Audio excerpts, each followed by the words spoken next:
소소한 토크 여러분, 오늘은 우리 삶에서 참 중요한 부분이죠. 그 소비 방식에 대해 얘기해 보려고 해요. 정말 많은 분들이 어쩌면 양극단에서 혹은 그 사이 어디쯤에서 고민하고 계실 주제 같아요. 이번 시간에는 가성비 중심의 삶이 어떻게 만들어지는지, 또 우리 생각이나 행동에 어떤 영향을 주는지 좀 깊게 들여다볼까 합니다.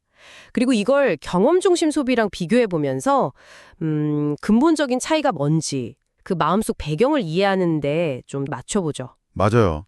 저도 주변 보면 또 저희 부모님 세대만 해도 사실 넉넉하지 않은 환경에서 자라신 분들이 많잖아요. 그래서 자연스럽게 절약이 몸에 배신 경우.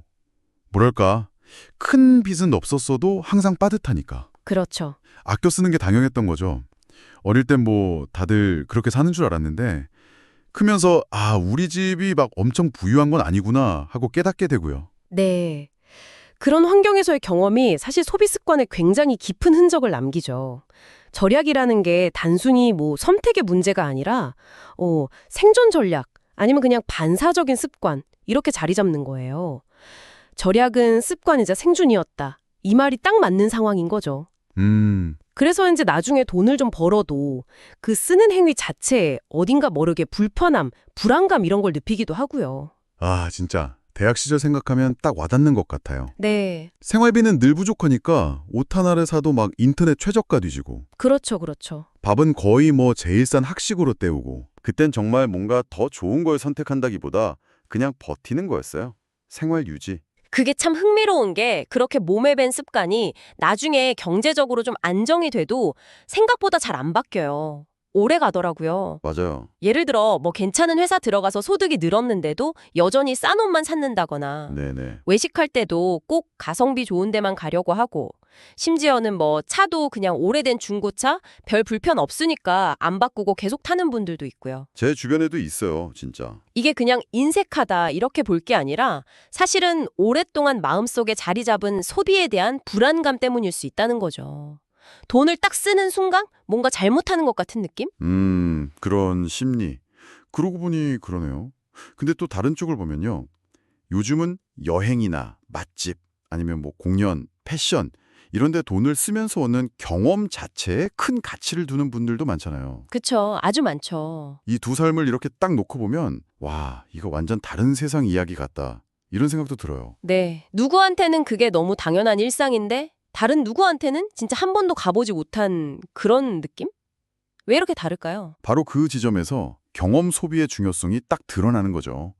단순히 물건을 사는 것보다 경험에서 얻는 만족감이나 행복이 훨씬 더 오래 간다는 연구 결과들도 꽤 있고요. 아, 그런가요? 네, 여행 가서 남는 추억이라든지 콘서트장에서 느낀 감동, 아니면 새로운 취미 배우면서 성장하는 느낌, 이런 건 사실 돈으로 딱 환산하기 어렵잖아요. 그쵸. 이런 관점에서 보면 경험을 위한 지출은 그냥 소비가 아니라 나에 대한 투자다. 이렇게 볼 수도 있어요. 근데 문제는 아까 말씀하신 것처럼 과거 경험 때문에 소비 죄책감 같은 걸 느끼면 이런 경험에 투자하는 것조차 망설이게 된다는 거죠. 소비 죄책감.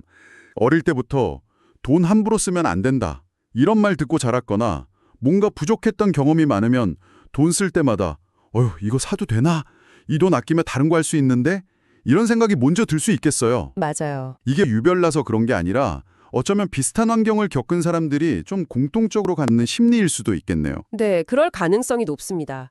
정말 필요한 걸 살 때조차 망설이게 만들거나 아니면 정당하게 썼는데도 괜히 불안하고 혹시 나중에 돈 없으면 어떡하지? 하는 그런 무의식적인 불안감이 계속 작동하는 거예요. 그럼 뭐 최소한의 소비로 그냥 소박하게 만족하며 사는 삶과 어느 정도 좀 풍족하게 쓰면서 다양한 경험을 누리는 삶, 이 둘 중에 뭐가 더 옳다, 행복하다, 이렇게 딱 잘라 말하기는 어렵겠네요. 당연하죠. 그건 각자의 가치관이나 상황에 따라 너무 다른 거니까요. 네. 다만 예전에는 정말 그냥 살기 위해서 돈을 썼다면 이젠 조금 다르게 어떻게 살아볼까? 이걸 고민하면서 소비의 의미를 다시 생각해 보려는 움직임도 있는 것 같아요. 맞아요. 그래서 어쩌면 우리한테 소비 연습 같은 게 필요한 거 아닐까? 이런 생각도 들고요. 아, 정확한 지적이세요. 소비 연습. 그 개념이 그래서 중요해지는 거죠. 무조건 아끼는 게 능사가 아니라 나한테 진짜 가치 있는 게 뭔지 좀 알아보고 거기에 맞춰서 예산도 세워보고 그러면서 좀 만족스러운 소비 경험을 쌓아가는 거죠. 일종의 훈련이랄까? 훈련이요? 네. 특히 나를 위한 지출에 대해서 좀 너그러워지는 연습, 이게 중요해요. 아, 여기서 잠깐 그 가성비랑 미니멀리즘 차이 살짝 짚어보면 좋을 것 같은데요. 오, 네. 가성비는 보통 들인 돈 대비해서 최고의 효율, 이걸 쫓는 거잖아요. 그렇죠. 근데 미니멀리즘은 필요 없는 걸 줄이고 진짜 중요한 거에 집중하자. 이건 철학에 더 가깝거든요.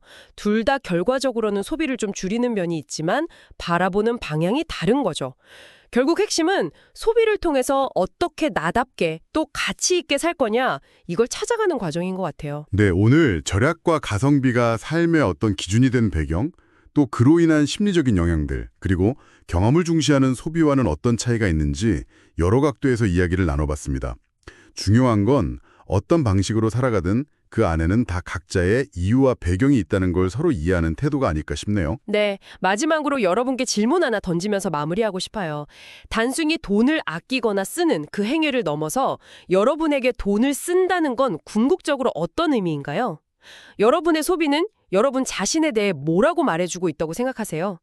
오늘 나눈 이야기들이 여러분 각자의 방식으로 더 만족스럽고 가치 있는 삶을 만들어가는데 작은 어떤 영감이 되기를 바랍니다. 다음 시간에도 여러분의 귀를 즐겁게 할 흥미로운 이야기로 찾아뵙겠습니다.